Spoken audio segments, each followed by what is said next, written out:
Hola de nuevo. Reiniciamos con el tercer video de esta clase de trabajo y energía 2. Habíamos dicho que íbamos a comenzar este video resolviendo este problema que está tomado del libro C.R. Szymanski y que nos va a ayudar a comprender un poco todo lo que hemos visto hasta ahora.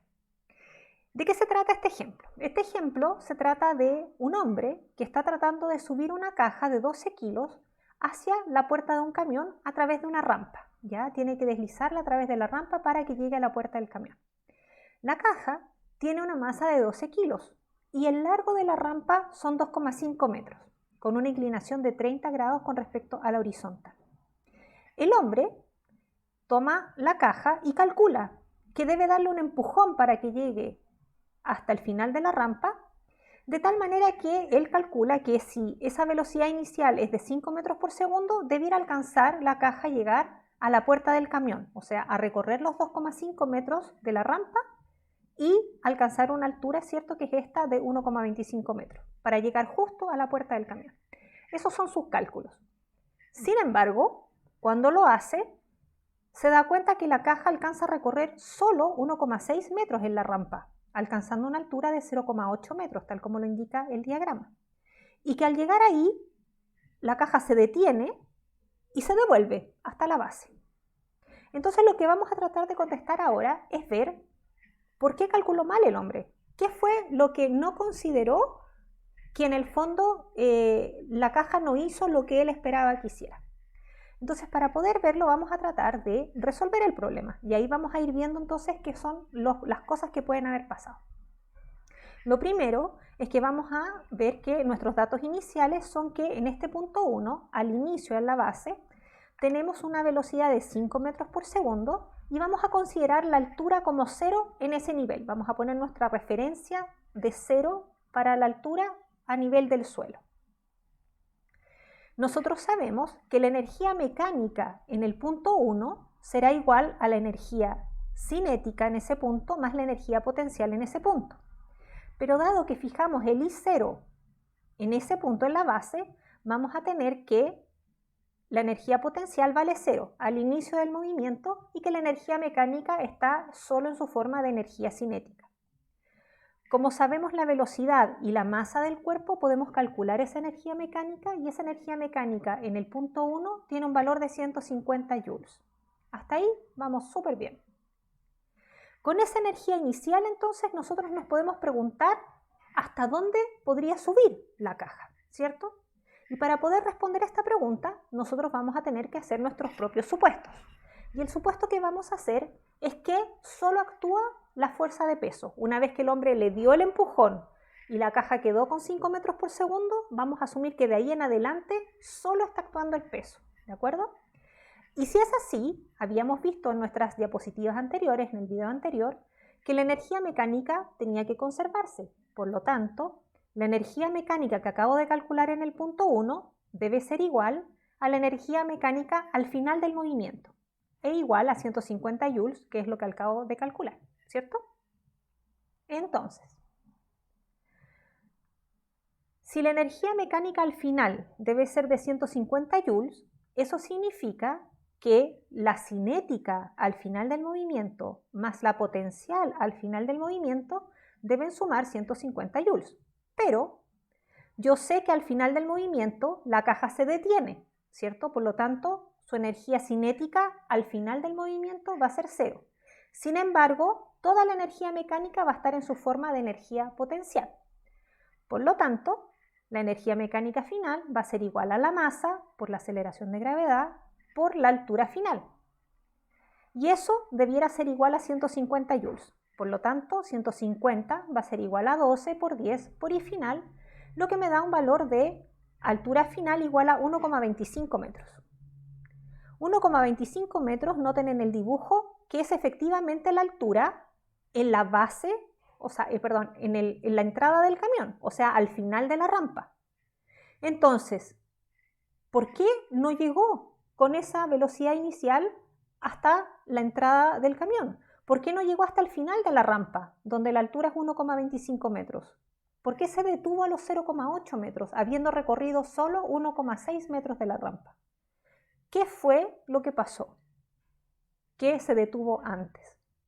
Para poder contestar esta pregunta, nosotros vamos a tener que preguntarnos primero a nosotros mismos qué fue lo que nosotros supusimos para poder resolver, ¿de acuerdo? Y lo que nosotros supusimos para poder resolver era que solo estaba actuando la fuerza de peso, ¿recuerdan? Dijimos, una vez que tiene los 5 metros por segundo, supongamos que de ahí en adelante solo está actuando la fuerza de peso. Veamos entonces qué fue lo que realmente pasó, ¿de acuerdo? Lo que sabemos es que la caja logró subir 0,8 metros, recorriendo 1,6 metros a lo largo de la rampa. ¿Con qué energía entonces terminó ese movimiento? Calculemos. Sabemos entonces que la energía mecánica, cuando lleva una altura de 0,8 metros, será la energía cinética que tenía en ese punto más la energía potencial que tenía en ese punto. Sabemos también, porque nos lo dijeron en el enunciado, que como alcanzó a recorrer hasta ahí, la energía cinética entonces vale 0, porque se detuvo en ese punto y después se devolvió. Por lo tanto, toda la energía mecánica que tenga en ese punto será energía potencial. Por lo tanto, la energía mecánica a los 0,8 metros de altura, ¿cierto?, que es hasta donde me dice el enunciado que llegó, será igual a 12, la masa, por 10, la aceleración de gravedad, por la altura, que en este caso son 0,8 metros. Y eso da una energía mecánica en ese punto igual a 96 joules. Entonces, resulta que si nosotros comparamos la energía mecánica final en este punto con la energía mecánica inicial que calculamos en la base de la rampa, no son iguales. La energía mecánica final, la acabo de calcular, me da 96 joules. Y la inicial que había calculado son 150. Por lo tanto, tengo una diferencia de energía mecánica que es de menos 54 joules. Es decir, la energía mecánica al final del movimiento es menor que al iniciar el movimiento. Parte de la energía mecánica se perdió o se transformó más bien. En este caso, se puede haber transformado en otro tipo de energía como calor, por ejemplo. Entonces, recordemos que cuando yo tenía una diferencia de energía mecánica, yo sabía que eso era el producto del trabajo de otras fuerzas. Entonces sabía yo que el trabajo de otras fuerzas era igual a ese delta de energía mecánica que estaba observando. En este caso, el trabajo de esas otras fuerzas es igual al delta de energía mecánica, que es menos 54 joules. Tengo un trabajo entonces que está actuando sobre este sistema y que es negativo, ¿de acuerdo? Entonces, ¿quién puede haber realizado este trabajo negativo sobre la caja que hizo que finalmente la energía mecánica al inicio no fuera igual que al final? ¿Qué se les ocurre que puede haber ocurrido? ¿Alguna fuerza que realizó un trabajo negativo? No hay muchas opciones, ¿cierto? De las que conocemos, la fuerza de roce, ¿cierto? Lo más probable es que en realidad haya existido una fuerza de roce entre el suelo de la rampa con la caja.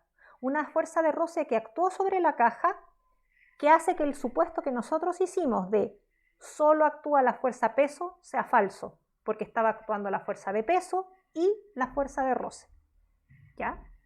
Y por eso entonces el cálculo inicial que nosotros hicimos, donde todo cuadraba magnífico, en realidad, en la realidad del problema, no cuadraba. Entonces, ¿cuál debiera ser la magnitud de esa fuerza de roce? Entonces, veamos si nosotros realizamos, ¿cierto?, un diagrama donde aparece la fuerza de peso, la fuerza de roce. No está dibujada aquí la fuerza normal, pero es la fuerza normal, recuerden, es perpendicular a la rampa. Y el desplazamiento, que es hacia arriba a lo largo de la rampa, nosotros podemos calcular entonces cuál es el valor que debiera tener esa fuerza de roce. ¿Cómo lo vamos a hacer? Tenemos que el trabajo asociado a otras fuerzas es igual a menos 54 joules. Y por lo tanto, la fuerza del roce será igual a menos 54 joules. Si nosotros volvemos a la definición de trabajo, sabemos que esto debe ser igual a el vector fuerza por el vector desplazamiento. O sea, la magnitud de la fuerza de roce por 1,6, porque recuerden que solo alcanzó a desplazarse 1,6 metros a lo largo de la rampa, por coseno del ángulo que forman estos dos vectores. como el desplazamiento va hacia arriba y la fuerza de roce se opone al movimiento, va en la dirección opuesta, ese ángulo es 180 grados. Y eso debiera ser igual a menos 54, según los cálculos previos. Por lo tanto, tenemos que la fuerza de roce debiera ser igual a F por 1,6 por menos 1. Y eso igual a menos 54. Si despejo entonces, voy a saber que la fuerza de roce debe tener una magnitud de 33,8 newtons. ¿Ya? Y de esa manera entonces puedo calcular la magnitud de la fuerza de roce. Podemos calcular, por ejemplo, con qué velocidad llega de vuelta a la base. Recordemos que el hombre le dio un empujón, se detuvo esta caja cuando había recorrido 1,6 metros de la rampa y después se devuelve, ¿cierto?, para llegar de nuevo a la base. ¿Podríamos calcular con qué velocidad llega de vuelta a la base? Veamos.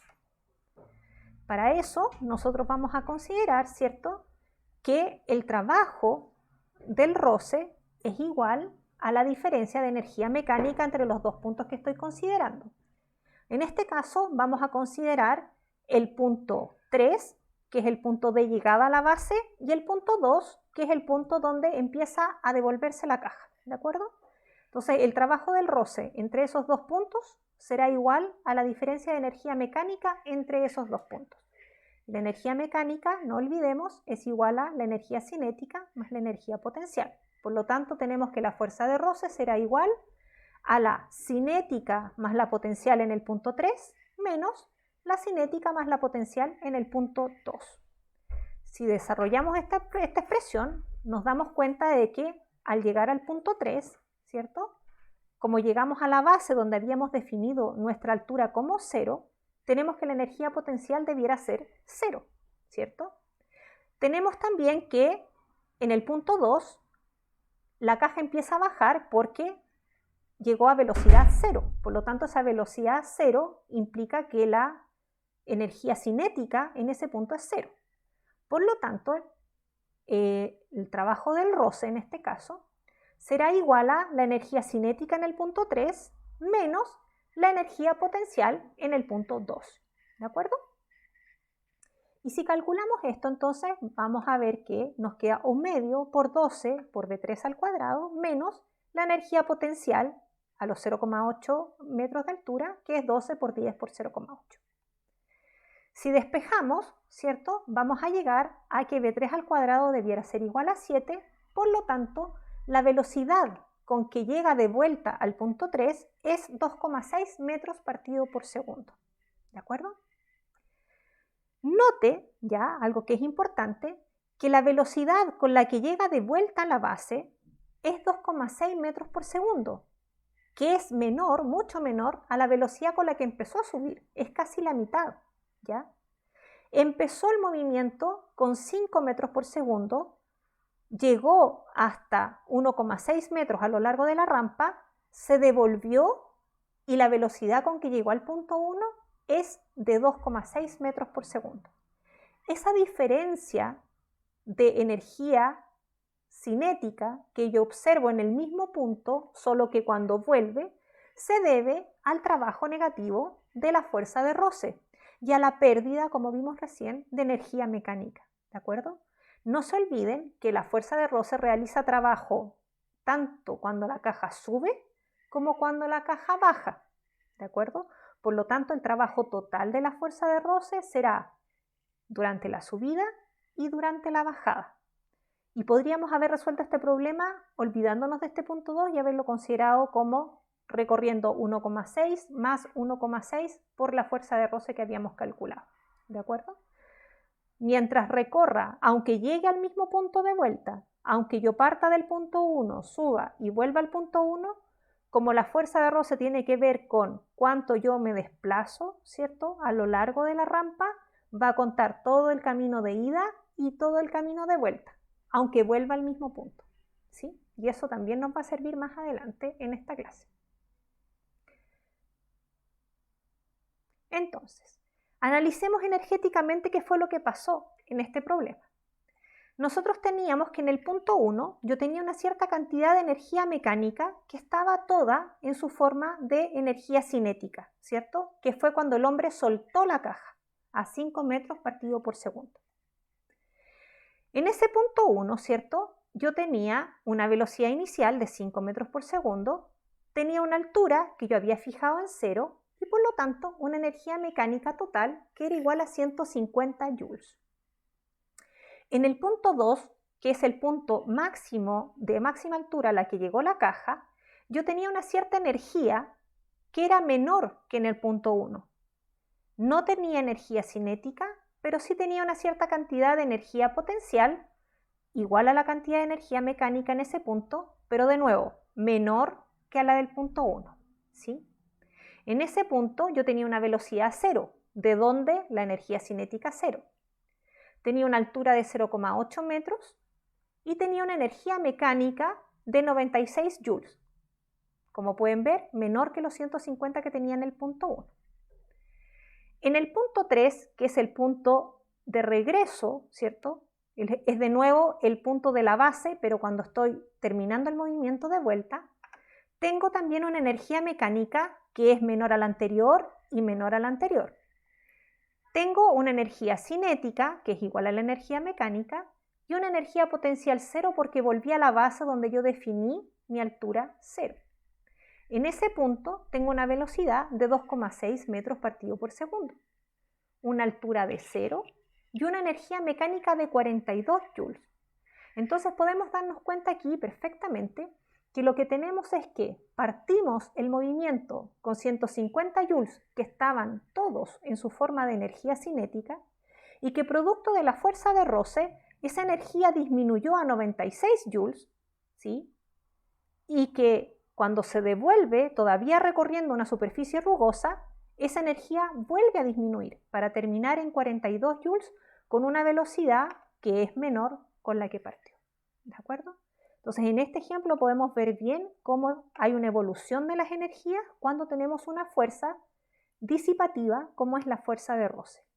En este caso, ese trabajo negativo que ejerce la fuerza de roce va a implicar una disminución de la energía mecánica. ¿Qué pasa con esa energía que se pierde? En realidad no es que se pierda, sino que esa fricción, ¿cierto?, genera calor. Y es ese calor, ¿cierto?, es ese delta de energía que nosotros no podemos medir aquí como energía mecánica porque es energía calórica, ¿sí? Y ustedes lo pueden ver bien cuando uno se frota las manos, por ejemplo, ese roce es lo que hace que las manos entren en calor, ¿cierto? Entonces ahí tenemos el roce transformándose en otro tipo de energía que es una energía calórica, a expensas, ¿cierto?, de esta pérdida de energía mecánica. Veamos otro ejemplo para que nos vaya quedando bien claro todo esto. Tenemos aquí un bloque que parte de este punto A, un bloque de 2 kilos, desde una altura de 5 metros, ¿ya? El bloque va a ir desde el punto A hasta el punto D. La zona BC, tal como está escrita acá, tiene una superficie rugosa, por lo que existe una fuerza de roce en esa zona de 10 newtons.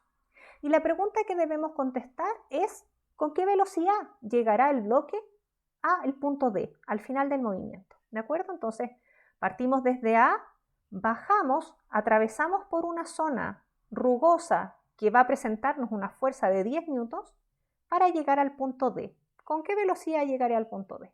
Eso es. Entonces, vamos trayecto por trayecto. Sabemos que en el trayecto AB solo está actuando la fuerza de peso, ¿cierto? Este bloque está bajando solo por acción de la fuerza de peso y no hay ninguna otra fuerza. Por lo tanto, la energía mecánica en A deberá ser igual a la energía mecánica en B, porque en este tramo solo está la fuerza peso actuando y nosotros sabemos que en esas condiciones la energía mecánica es constante, se mantiene, se conserva. Por lo tanto, la energía mecánica en A será igual que la de B. ¿Cuánto vale la energía mecánica en A? Veamos. En A tendré de manera general una energía cinética más una energía potencial, ¿sí? Sin embargo, como mi movimiento parte ahí con la caja en reposo, la energía cinética en ese punto va a ser 0. Por lo tanto, voy a tener solo energía potencial que va a ser igual a 2 por 10 por 5. La masa por G por la altura, 100 joules, ¿de acuerdo? ¿Qué pasa con la energía mecánica en B? En B voy a tener la energía cinética en B más la energía potencial en B. Pero yo puedo fijar mi 0 y 0, la altura 0, en este punto, en la base de este recorrido, ¿cierto? De tal manera que la energía potencial en B, C y D sea 0, ¿sí? Porque voy a tener altura 0. Por lo tanto, la energía mecánica en B solo va a ser energía cinética e igual a 100 joules, porque se conserva y era igual que la de A que acabábamos de calcular. Por lo tanto, yo voy a tener que la energía mecánica en B es energía cinética igual a 100 joules, ¿de acuerdo? En el trayecto BC, sin embargo, aparece una nueva fuerza, aparece una fuerza de roce. Por lo tanto, yo ya no puedo decir que la energía en B, la energía mecánica en B es igual a la energía mecánica en C. Yo sé que no es así, porque hay otra fuerza actuando, que es la roce en este caso. Pero sí puedo saber que la fuerza de roce, del trabajo de otras fuerzas, que en este caso es el roce, ¿cierto? El trabajo de la fuerza de roce va a ser igual a la diferencia de energía mecánica entre esos dos puntos. O sea, el trabajo de la fuerza de roce va a ser igual a la energía mecánica al final, ¿sí? Menos la energía mecánica al inicio de ese tramo, ¿de acuerdo? Veamos entonces.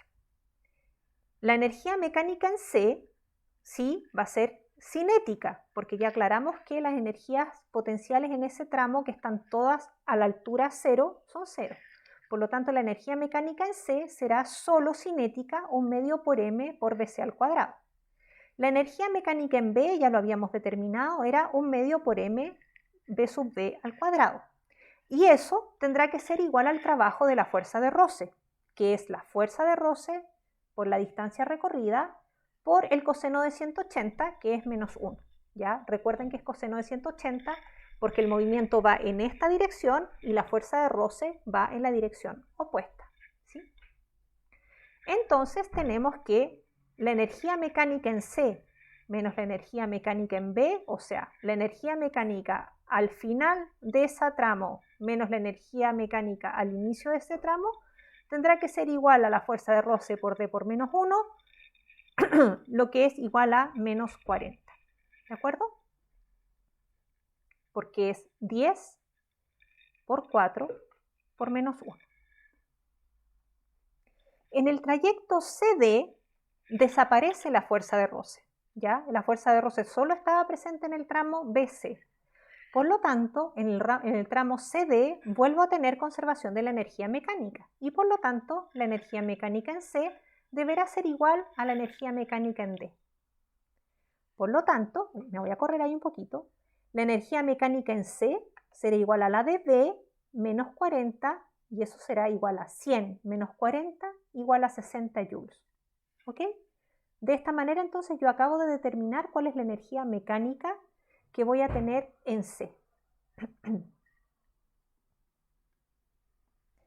Si recapitulamos, lo que acabamos de calcular es lo siguiente. Tenemos la energía mecánica al inicio del movimiento, que eran 100 joules, ¿sí? Todo en su forma de energía mecánica, energía potencial. Tenemos la energía mecánica en B, justo antes de entrar a la zona rugosa, que por conservación de la energía, dado que solo actúa la fuerza peso, es igual a la de A, o sea, 100 joules, ¿de acuerdo? Tenemos la energía mecánica en C, al final de la rampa, que la calculamos y era igual a 60 joules. Y tenemos la energía mecánica en D, que es igual a la de C, igual a 60 joules. También porque en el tramo CD solo está actuando la fuerza peso, ¿ya? Entonces, tenemos conservación de la energía en el tramo CD y en el tramo AB. Y tenemos también que en el tramo BC tenemos otra fuerza que está actuando y tenemos el trabajo de la fuerza de roce, que lo calculamos es igual a menos 40 joules. ¿De acuerdo? Por lo tanto, tenemos que la energía mecánica en D son 60 joules y corresponde a la energía cinética que tenga la caja en ese punto. Y por lo tanto, si despejo, voy a llegar a que la velocidad en D es 7,7 metros partido por segundo. ¿De acuerdo? Entonces, teníamos 100 joules, bajo, llego hasta B con 100 joules. Sin embargo, en esta zona tengo de nuevo una fuerza de roce que va a hacer que mi energía mecánica total disminuya. Disminuya en una cantidad que es igual al trabajo realizado por la fuerza de roce. Y el trabajo realizado por la fuerza de roce es menos 40 joules. Por lo tanto, la energía mecánica que yo traía disminuye en menos 40 joules, me quedo con 60, sigo con 60 y con eso entonces yo puedo calcular cuál es la velocidad con que llego al punto D, que sería igual a 7,7. ¿De acuerdo? Fíjese que la velocidad en B, si yo la calculo, ¿cierto? Con esos 100 joules, es de 10 metros partido por segundo, ¿sí? Si yo calculo aquí la energía mecánica en B como 1 medio por m por b sub b al cuadrado y despejo b sub b, eso me da 10 metros por segundo. Y eso es mayor que b sub d. Y eso es otra forma de ver en el fondo que perdí energía mecánica o que la disipé en su forma de calor, como acabábamos de decir. Este ejemplo propuesto, vamos a terminar nuestro video con este, es un bloque de 4 kilos de masa que se desplaza por una superficie sin roce a una velocidad de 3 metros por segundo. Al pasar por la zona AB, que está dibujada acá, se encuentra con una fuerza de roce. Esta superficie rugosa ejerce una fuerza de roce sobre la caja igual a 5 newtons, ¿sí? Hacia la izquierda, opuesta al movimiento. Y la pregunta que ustedes deben responder es si, dadas estas condiciones, la caja alcanza a llegar al punto B. Y en caso de que ustedes calcularan que no alcanza a llegar al punto B, ¿cuán lejos de A alcanza a llegar? ¿De acuerdo? La forma de realizar este problema es la misma que usamos anteriormente, con trabajo y energía mecánica. ¿De acuerdo? Entonces, pueden realizarlo y para que practiquen. ¿Ya? Vamos a dejar este video hasta acá y vamos a entonces terminar en el próximo video con los últimos temas de esta clase.